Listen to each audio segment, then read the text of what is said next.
আল্লাহর দেওয়া সমস্ত নিয়ামতগুলোর মধ্যে কিছু নিয়ামত আছে স্পেশাল, বড় বড় নিয়ামত। ওই বড় নিয়ামতগুলো কি? তো কোরআনের শব্দ ব্যবহার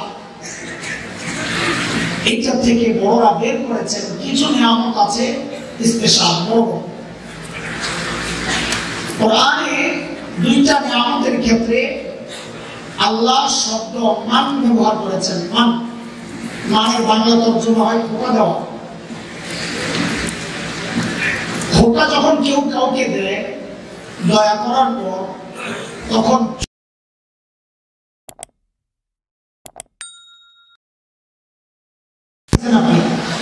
আবার 1 লক্ষ টাকাও দিচ্ছেন। যখন খোটা দিবেন আপনি বলবেন না তোরা না একদিন 1 টাকা দিছিলাম, 100 টাকা দিছিলাম, এটা বলবেন না। কি বলবেন? একদিন তোরা 1 লক্ষ দিলাম। তো আল্লাহ তাআলার শানে খোটা দেওয়া বেমানান, কিন্তু শব্দ এটাই। তো যেই দুইটা নিয়ামতের ক্ষেত্রে আল্লাহ এই মান ব্যবহার করেছেন, বড়রা বলেন, মুফাসসিররা, বুঝা গেল ওই দুইটা নিয়ামত আল্লাহর দেওয়া সবচেয়ে বড় নিয়ামত।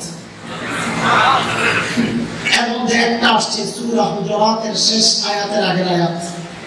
মালিক বলেন, يَمُنُّونَ عَلَيْكَ أَنْ أَسْلَمُوا قُل لَّا تَمُنُّوا عَلَيَّ إِسْلَامَكُمْ بَلِ اللَّهُ يَمُنُّ عَلَيْكُمْ أَنْ هَدَاكُمْ لِلْإِيمَانِ إِن كُنتُمْ صَادِقِينَ।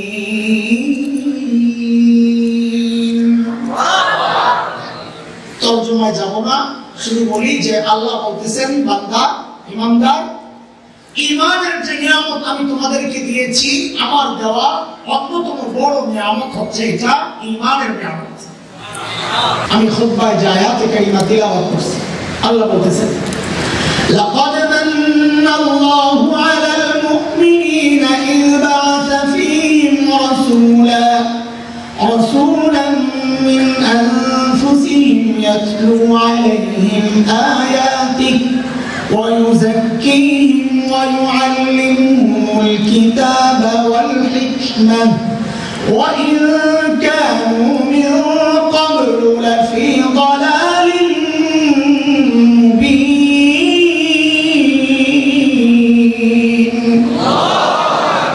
এই আয়াতের মধ্যে আল্লাহ তাআলা বলতেছেন, বান্দা আমি তোমাদের রাসূল হিসাবে আমার প্রিয় বন্ধুকে নির্বাচন করে পাঠাইয়া আমি তোমাদের উপর অন্যতম আরেকটা বড় নিয়ামত দান করেছি।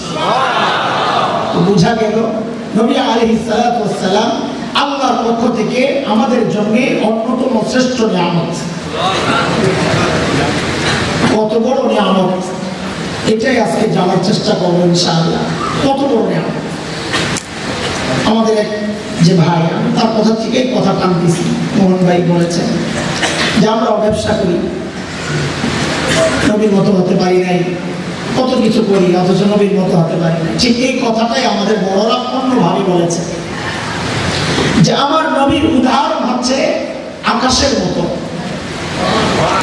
মানে কি? মানে হচ্ছে খোলা আকাশের দিকে যদি একটা শিশু তাকায়, ছোট্ট বাচ্চা, তার চোখ যদি ঠিক থাকে সে আকাশ দেখবে না? দেখবে না? দেখবে না? শিশুর বড়টা কিশোর যদি তাকায় দেখবে?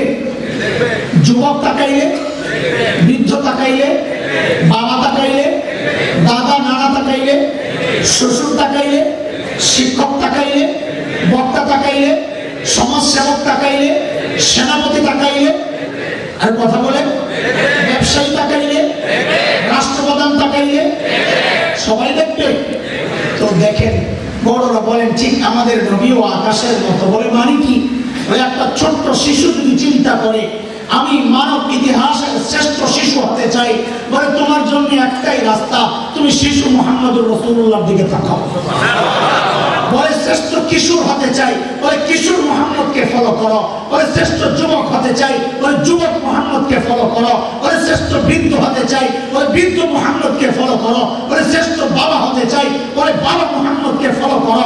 বলে শ্রেষ্ঠ শ্বশুর হতে চাই, বলে শ্বশুর মুহাম্মদকে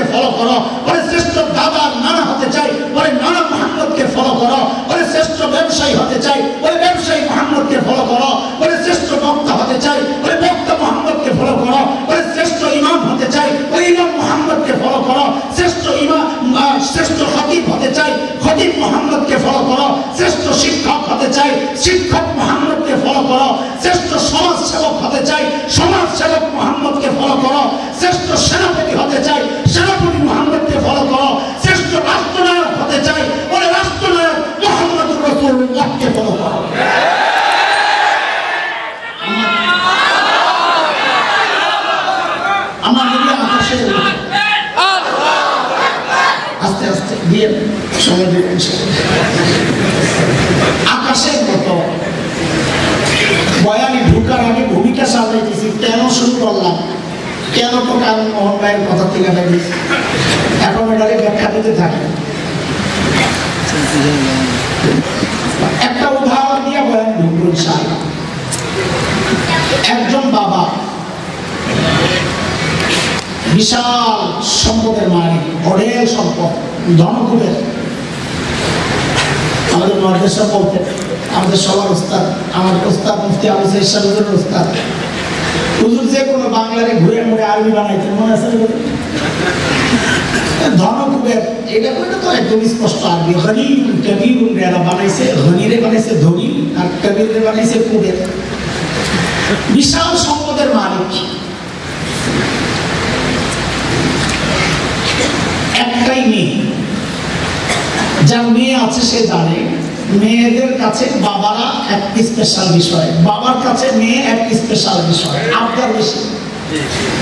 তোরা কপাল যার নাই মাইয়া, বৈশা বৈশা আফসোস করো। এই সমস্ত মেয়ে হইলে কষ্ট পায়। আসলে এটা আল্লাহর অনেক বড় এক নিয়ামত। তো ওই ধনীর মেয়ে একটা, আবার মেয়েটা খুব সুন্দর। তো তার আহ্লাদি হওয়ার জন্য যতগুলো উপলক্ষ দরকার সব আছে। বাবাও ধনী, সে একা সন্তান, আবার সুন্দরী। মেয়ের তো মাটিতে পাও পড়ে না, বড় হয়ে গেছে, বিয়ের বয়স হয়েছে। একজন প্রস্তাব নিয়ে আসছে যে আপনার মেয়ের সাথে একটা ছেলে আছে, ভালো, বিয়ে দিতে চাই। তো জিজ্ঞেস করে আপনি কে? প্রস্তাব নিয়ে যে আসলেন আপনি কি? তো এই লোক বলে আমি ছেলের খালু। কে? খুব রাগ হয়ে গেছে। হ্যাঁ, ফাইজলামি পাইছেন মিয়া, আমার মেয়ের দাম কি কম? খালু আইছেন প্রস্তাব নিয়ে। ছেলের বাবাকে পাঠান, আমার মেয়ের দাম আছে, তার প্রেস্টিজে লাগছে। তো বাবা আসছে। আপনি ছেলের বাবা? বলেন আপনার ছেলের কি অবস্থা, দেখতে কেমন, চোখ কেমন, কান কেমন, চুল কেমন, হাইট কেমন, কালার কেমন, সব যাই না? নাম কি? আপনার নাম কি? আপনার বাবার নাম, বংশ, ছেলের মায়ের নাম, ছেলের বন্ধু বান্ধব কারা, বাড়ি ঘরের কি অবস্থা, সব খবর নিবি কি নিবে না? যেহেতু আহ্লাদি। তো বিয়ে ঠিক হওয়ার পর এখন আর বাজার সদাই বাংলাদেশ থেকে করে না, টাকার তো অভাব নেই, চলে গেছে ব্যাংকক, বা আর একটু কম হলে কলকাতায় জায়গা, নগা বিলা, বাংলাদেশ জায়গা যায় ইন্ডিয়া বাজার। মগা বুঝে? মগা নগা নগা, এটা আমাদের অঞ্চলে বলে। মগা মানে মাথায় কিছু নাই।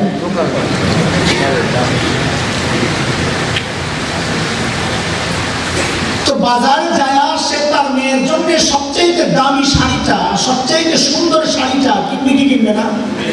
কারণ তো তার টাকার অভাব নাই, দেওয়ার অভাব নাই এই মেয়ে ছাড়া। তো গয়না কিনে তো সেরাটা কিনে, প্রসাদনী কিনে তো সেরাটা কিনে, সাজানি কিনে তো সেরাটা কিনে, শাড়ি পোশাক সেরাটা। ওই যে বিষয় একটাই, টাকার অভাব নাই, দেওয়ারও কেউ নেই। এই উদাহরণটা বুঝছেন আপনারা? এটারে যত বুঝবেন আমার সামনের কথাগুলো তত বোঝা সহজ হবে। ঠিক আল্লাহ তাআলা প্রিয় হাবিব সাল্লাল্লাহু আলাইহি ওয়াসাল্লামকে দুনিয়ায় পাঠানোর ক্ষেত্রে এই সব বিষয় লক্ষ্য করেছেন। প্রথম বিষয়, আমার নবীকে আমি দুনিয়ায় ফ্রিতে দেব না। কেন দিবেন না? আমার নবীর দাম আছে। ফ্রি জিনিসের মূল্য দেয় না মানুষ। একটা জিনিস আল্লাহর রাস্তায় দিয়ে দিবেন, দেখবেন দাম নাই। হুজুর যদি হেলিকপ্টার দিয়ে আনতে পারে, দেখবেন লোকের অভাব নাই। খরচ বেশি, কি খরচ বেশি, আনতে যত কষ্ট কদর তত বেশি, ঠিক কিনা? আল্লাহ তাআলাও ঠিক এই অবস্থা যে আমার নবীকে আমি দুনিয়ায় ফিরে দিব না। কি করতে হবে? আমার কাছে প্রস্তাব দেওয়া লাগে। তো দিলাম, জি না, যেতে প্রস্তাব দিলে হবে না, কার দেওয়া লাগবে? বলে ছেলের বাবা প্রস্তাব দেওয়া লাগে। বাবা বাবা ছেলের বাবা আর কে? বলে বাবা আগে তো জানাই দিছি, বাবা হলো ইব্রাহিম আলাইহিস সালাম। কে? মিল্লাতা আবিকুম ইব্রাহিম হুয়া সাম্মাকুমুল মুসলিমিন।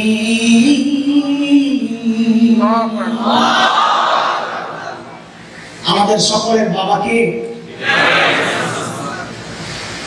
খলিল ইব্রাহিম যখন বাইতুল্লাহ বানান, আল্লাহ খলিলের দিলের মধ্যে ওই কথা ঢুকায়া দিয়েছেন, খলিল এত দামি একটা কাজ আপনি করলেন, এখন আমি আপনাকে পুরস্কার দিতে চাই, কি দিবেন বলেন?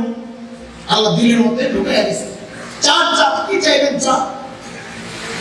খলিল চিন্তা করলেন, সারা জিন্দেগি চাইলাম রব্বি হাবিলি মিনাস সালিহিন, সারা জিন্দেগি চায়া চায়া পাইলাম জমজম ওয়ালা। কে? ইসমাঈল আলাইহিস সালাম। কি বলা হয় ইসমাঈল আলাইহিস সালামকে? জমজম ওয়ালা, যার পায়ের আঘাতে জমজম বেরিয়েছে। খলিল চিন্তা করলেন, সারা জিন্দেগি চায়া চায়া আল্লাহর কাছে পাইলাম জমজম ওয়ালা, এইবার আর ছোট বড় কিছু চাইবো না, চাইবো সেরাটা। বলে চান আপনার সুযোগ দেওয়া হয়েছে। খলিল বলে আল্লাহ এইবার আর জমজম ওয়ালা চাই না, এইবার চাই কাউসার ওয়ালা। কথাগুলো আমার না কোরআনে। রব্বানা ওয়াবআস ফীহিম রাসূলান মিনহুম ইয়াতলু আলাইহিম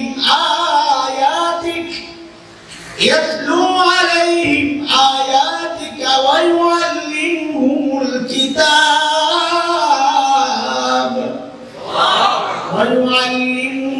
الكتاب والحكمة ويزكيهم إنك أنت العزيز الحكيم। দোয়া করছেন কে? আমি যেভাবে শিখায়া দেব ওইভাবে বলবেন। মজা আজকে মজা মজা করে করে বয়ান শুনবেন ইনশাআল্লাহ। আমার নবীর শান বয়ান হবে, এটাকে নাড়াচাড়া দিলেই তো গ্রাম হয়ে গেল। এই গ্রাম উপভোগ করা লাগবে আজকে ইনশাআল্লাহ। দোয়া করছেন, আমি শিখাইয়া দিই ওইভাবে বলেন খলিলুল্লাহ। বলেন কে দোয়া করছেন? পাশে কিন্তু বসে রয়েছেন জবিহুল্লাহ ইসমাঈল। কে? হযরত ইসমাঈলকে বলা হয় জবিহুল্লাহ, আল্লাহর নামে জবাই করার জন্য উৎসর্গিত, কিন্তু আল্লাহ কবুল করছেন জবাই বাদ দিয়া ওয়াফাদাইনাহু বিযিবিন আযীম, আরেকটা দিয়া কানসাস। পাশে বসে আছেন কে? দোয়া করছেন কে? পাশে বসা জবিহুল্লাহ। ওই দোয়া দরখাস্তের মধ্যে আমিন বলে একটা সুপারিশ লাগাইয়া দিয়েছেন, আপনি সুপারিশ করলেন।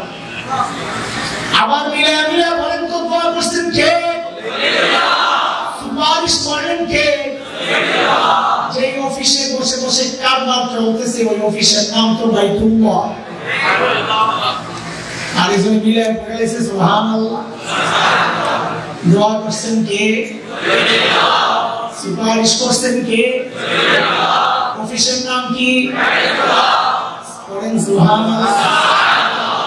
দোয়া করলেন খলিলুল্লাহ, সুপারিশ করলেন জবিহুল্লাহ, অফিসের নাম বাইতুল্লাহ। আল্লাহ বলেন এত কিছু যেহেতু মিলে গেছে আমিও কবুল করে পাঠাইয়া দিলাম হাবিবুল্লাহ।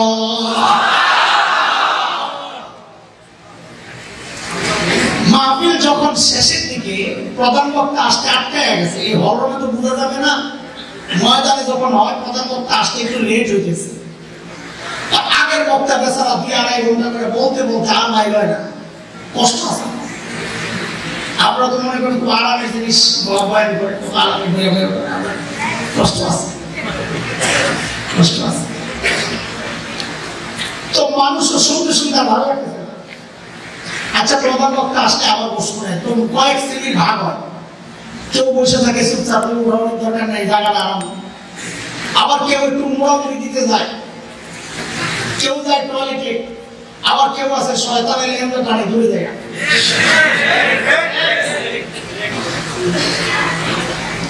তো এর মধ্যেই রেজাউল করিম সাহেব ফোন দিয়েছে প্রধান বক্তা যে ভাই আমি চলে আসছি কাছাকাছি। রেজাল্ট করবে তাড়াতাড়ি জোয়ের ভাইকে পাঠাই দিয়েছে, যাও তো ভাই ঘোষণা দাও যে প্রধানমন্ত্রী আসছে। একটা তকবীর মারি, ইলাহি তাকবীর, প্রধানমন্ত্রীর আগমন শুভেচ্ছা স্বাগত বলেন। কেন? মজমানের আবার জমানোর জন্য।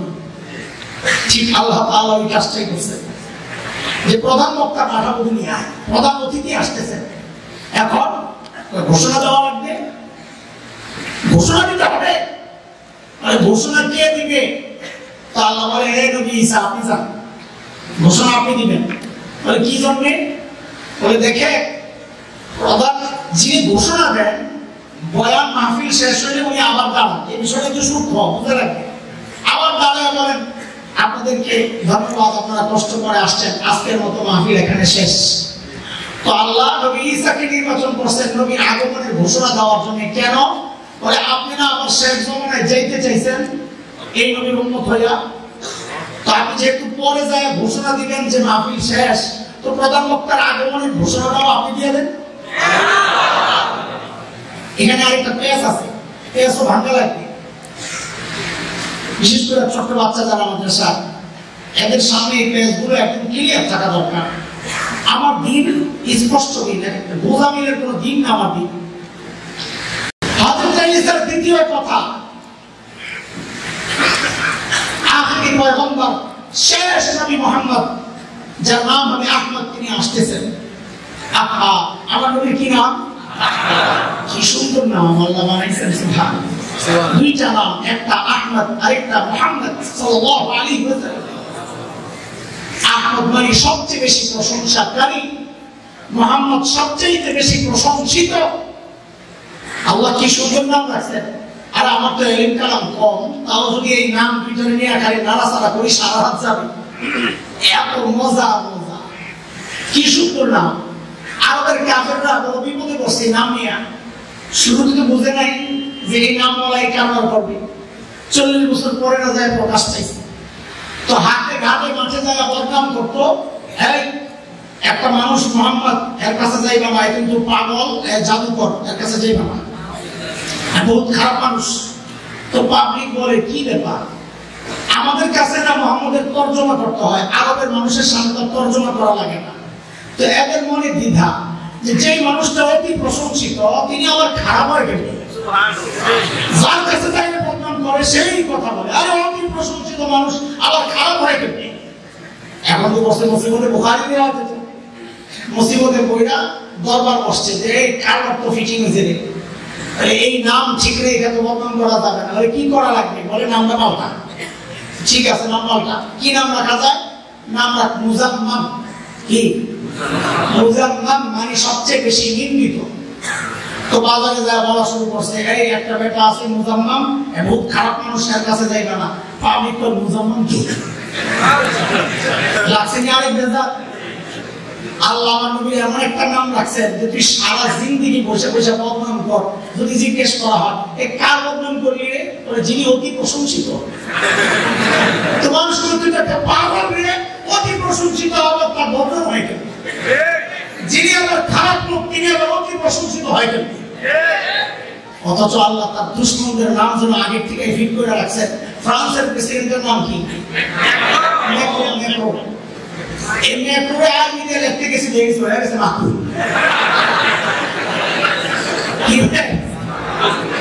মাকরু মানে অপছন্দনীয়, আর যদি তাহারি নয় তো একেবারে শেষ। সারা দিন থেকে বসে বসে প্রশংসা করলেন, কার প্রশংসা করলেন আপনি? মাকরু সাহেব। মাকরু সাহেব আবার প্রশংসা হয় কেন? আমার নবীর আরেকটা নাম আহমদ, কি দারুণ নাম। আল্লাহ আমার নবীকে দুনিয়ায় পাঠাইছেন ইবাদত শিখাইতে। কি বলো বলো? আর বলো ইবাদতের মধ্যে সবচেয়ে শ্রেষ্ঠ ইবাদতের নাম কি? নামাজ। ওহো, আল্লাহ আমার নবীর নামটা দিয়ে ওই নামাজটা পর্যন্ত সাজাইছেন। সুবহানাল্লাহ। কেমনে বলে? আরবি লিখতে আহমদ লিখতে শুরু আলিফ হা মিম দাল।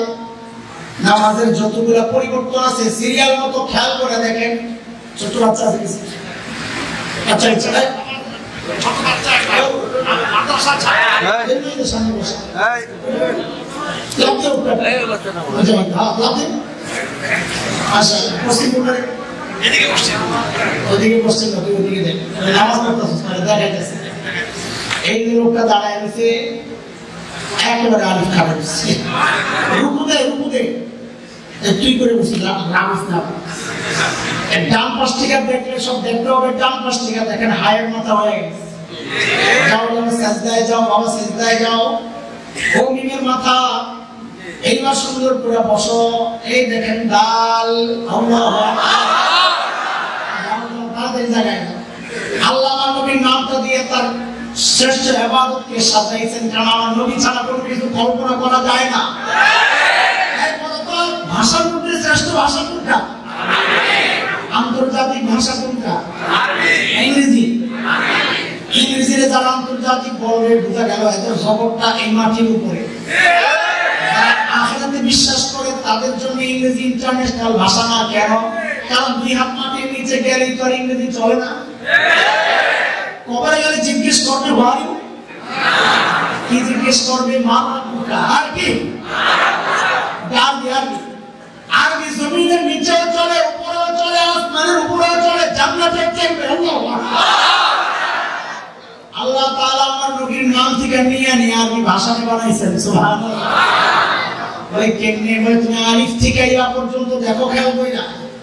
যদি আলিফ টান দাও আমার নবী আহমদ, যদি বা টান দাও আমার নবী বেশির, যদি তা টান দাও আমার নবী তাকি, সবচেয়ে বড় মুত্তাকি, যদি সা টান দাও আমার নবী সাবিক, দুর্বতার আজার সাথে কারো তুলনা হয় না, যদি জিম টান দাও আমার নবী জামিল, সবচেয়ে সুন্দর, যদি হা টান দাও আমার নবী হামিদ, সবচেয়ে বড় প্রশংসাকারী, সবচেয়ে প্রশংসিত, যদি খা টান দাও আমার নবী খাতামুন নবিয়্যিন, সর্বশেষ নবী, যদি দালকে টান দাও আল্লাহ বলেছেন নবীকে দাইয়ান ইলাল্লাহি বিইذনিহি ওয়া সিরাজাম মুনীরা, যদি জালকে টান দাও আমার নবী যাকি, সবচেয়ে বড় মেধাবী, যদি সিনকে টান দাও আমার নবী সাইয়্যিদুল বাশার, আমার নবী সাকিয়ে কাউসার, যদি শিনকে টান দাও আমার নবী শাফিউল মুজনিবিন, যদি সাদকে টান দাও আমার নবী সফিউল্লাহ, যদি দাকে টান দাও আমার নবী দামিন উম্মতের জিম্মাদার, যদি তাকে টান দাও আমার নবী তাইয়িব, আমার নবী তাহিব, যদি যাকে টান দাও আমার নবী যাহির লাইসাল বাতিন, বেদাতিরা বলে নবী গায়েব জানে না, যদি আইনকে টান দাও আমার নবী আব্দুল্লাহ,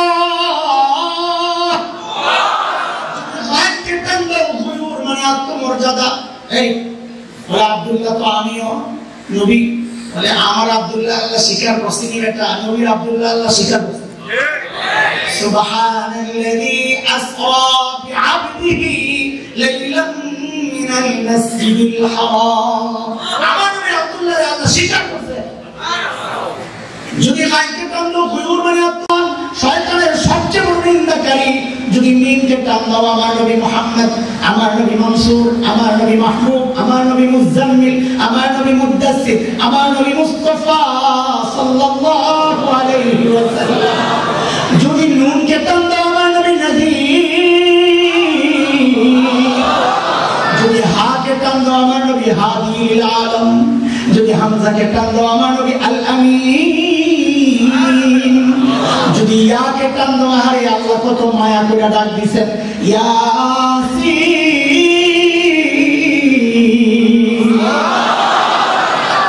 নবী চিনছো মিয়া? হায় মালিক, নবী চিনি না? বলে চিনি তো, তোমার মাথা বলে না তুমি নবীরে চিনছো, তোমার দাড়ি নেই জায়গা বলে না তুমি নবীরে চিনো, তোমার জামা বলে না তুমি নবীকে চিনো, তোমার প্যান্ট বলে না তুমি নবীকে চিনো, তোমার বিবির পোশাক বলে না তুমি নবীকে চিনো, তোমার বিয়ের প্রোগ্রাম গুলো বলে না তুমি নবীকে চিনো। মিথ্যা কথা, মিথ্যা কথা। ঠিক হয়ে যাক, আরব বিশ্ব ঠিক হয়ে যাক, এই জমানার গোটা দুনিয়াকে মুসলমান নিয়ন্ত্রণ করবে। কেন? ওই যে হাত পয়সা গেছে, বড়ি পয়সা গেছে, নবীর কথা এটা। আল্লাহ তাআলা এই জন্য আমার নবীকে হাতের মধ্যে পাঠাইছেন যে আপনি হাতটা ঠিক করে দেন, হাত ঠিক করে দেন, বডি ঠিক করে দেন। দুইটা উদাহরণ দিলে আরো বুঝবেন সুন্দর। একটা পুকুর, পুকুর বলে একটা ঢিল ছড়েছেন ঠিক মাঝখানে, তাইলে ঢেউটা সমান তালে চারদিকে ছড়াবে, তাই না? কিন্তু ঢেউ যদি ঝিলটা ছোড়েন এক সাইডে কিনারায়, তো ঢেউ একদিকে দ্রুততার সাথে এবং শক্তিশালী ভাবে লাগবে, আরেক দিকে যেতে যেতে দুর্বল হয়ে এবং অনেক দেরি হবে। আমার নবী যেহেতু বিশ্ব নবী, এই জন্য আল্লাহ গোটা দুনিয়ার হার্টে পাঠাইছেন যেন হেদায়েতের নূর গোটা দুনিয়ায় সমান তালে ছড়ায় যায়। আমি কিন্তু হসপিটালে ঢুকতেছি, আমার মূল কথা রয়ে গেছে, বুঝাইতে বুঝাইতে আগাইতেছি। আচ্ছা একটা গল্প শুনে, আমি কিসা কাহিনী বলি না, সময় নষ্ট এগুলা, তবে মাঝে মধ্যে না পারতে বোঝানোর জন্য বলি আর কি। ওই চাটনি এটা বিরিয়ানি না। যারা বয়ানের কিচ্ছাকে বিরিয়ানি বানায়, এদের বয়ান শোনা যাবে না। কিচ্ছা দিয়ে যারা বয়ান সাজায়, এটা এদের বয়ান শোনা যাবে না। বয়ান সাজাইতে হবে কোরআন দিয়া, হাদিস দিয়া। হ্যাঁ, কিস্তান তো হবে চাটনি শুরু, সালাদ শুরু, ঠিক আছে না? হইলেও চলে, হইলে একটু ভালো হবে না? কোরআনে আছে না কিস্তা? আব্দুল গফফার রাহমাতুল্লাহ আলাইহি বাংলাদেশের একজন বড় আলেম বক্তা ছিলেন। বাংলাদেশ খেলাফত মজলিসের আমির ছিলেন এক সময়। হযরত আল্লামা আজিজুল হক রাহমাতুল্লাহ আলাইহি ডাইন হাত ছিলেন। ঢাকার ওদিকে বয়ান করতেন, আপনাদের এদিকে মনে আসা কম আসছে। তো বয়ান করতেন খুব সাদাসিধা, তেলাওয়াত করতেন সাদাসিধা, কিন্তু খুব মজা লাগতো। আমাদের মতো তো ঘুমবাট ছিল না, বুজুর্গ মানুষ, উঁচা লম্বা কালা বেটা, একদম আফ্রিকার মানুষের মতো লাগতো। তো হুজুর একটা গল্প শোনাইছে যে ওনারা ইন্ডিয়াতে গেছেন, আলেমদের এক কাফেলা। সকালবেলা নাস্তা দিছে বড় প্লেটের মধ্যে শুকনা গরম খিচুড়ি, ইন্ডিয়ানরা খায়, আমরাও খাইছি। বড় প্লেটের মধ্যে গরম শুকনা খিচুড়ি, ঠিক মাঝখানে একটু ঘি ঢেলে দিছে, ঘি। তো ওই ঘি গরমের তাপে ঘি গড়িয়ে যায়, একটু একটু নেয় আর সবাই খায়, ভারী মজা। মুখলারে বাসা জায়গায় খাইবেন না, আমার কথা বলা হয়েছে।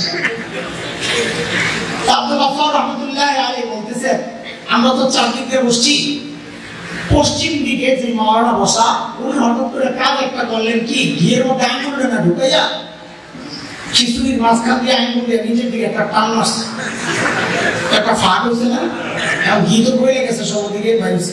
কি বলে টান মারছে? বলে ইসলাম প্রথমে মক্কা থেকে হাবশার দিকে হিজরত করছে। আমি ওই ঘিরে বানাইছি ইসলাম, কারণ ইসলাম গোটা দুনিয়ার মাঝখানে, ঘিও মাঝখানে, আর হাবশা হলো মক্কার পশ্চিমে। আজকের দুনিয়ার যে মানচিত্র, লোহিত সাগরের পশ্চিম পার, ইথিওপিয়া, ইরিত্রিয়া, বর্তমান যে মানচিত্র ইথিওপিয়া, ইরিত্রিয়া, ওইটাই নবী যুগের হাবশা। তো টান মেরে বলে ইসলাম প্রথমে মক্কা থেকে হাবশার দিকে হিজরত করছে। আমরা ঘি সুস্থে সব পশ্চিম দিকে। পূর্ব দিকে যে মাওলানা বসছেন, উনি দেখছেন সর্বনাশ, ঘিটা হাবশাওয়ালা খেয়াল, উনি তাড়াতাড়ি আঙ্গুল দিয়ে আবার নিচের দিকে টান মারে আর বলে এরপর ইসলাম মক্কা থেকে মদিনার দিকে হিজরত করছে। মক্কা থেকে পূর্ব দিকে মদিনা। আব্দুল গফফার সকলে কারবার তো খারাপ, ঘি তো হাবশাওয়ালা মদিনাওয়ালা খাইলে আমি ভাগে পাবো না। ওরা আমি কি করলাম, তাড়াতাড়ি হাতা ধরে বইটা ঘিটারে পুরো খিচুড়িতে মাখলাম আর বললাম এরপর ইসলাম গোটা দুনিয়ায় ছড়ায় গেল।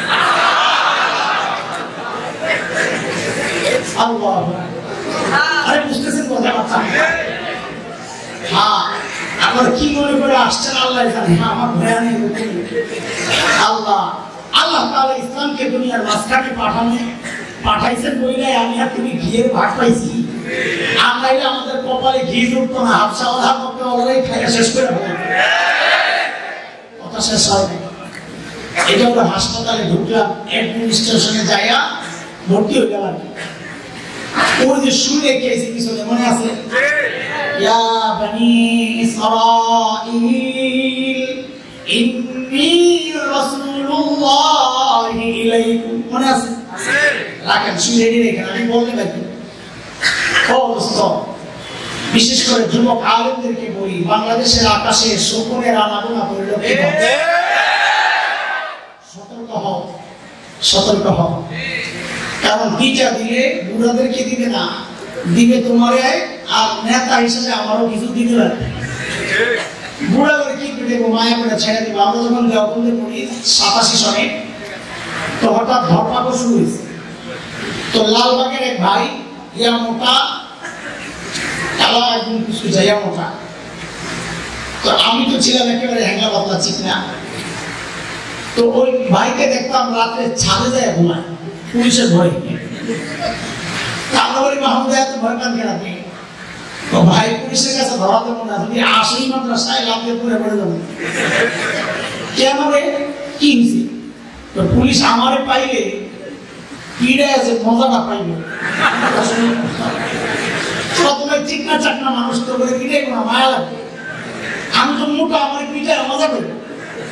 আমার ঠিক তখন মনে করছে, পরে পরে ওই গল্পের সাথে পরে মিলে মনে করছে আল্লাহ তাহলে তো যেমন ভাবে মরলেও পুলিশ ফিরিস্তারা পিড়ে আমার মজা পাইবে।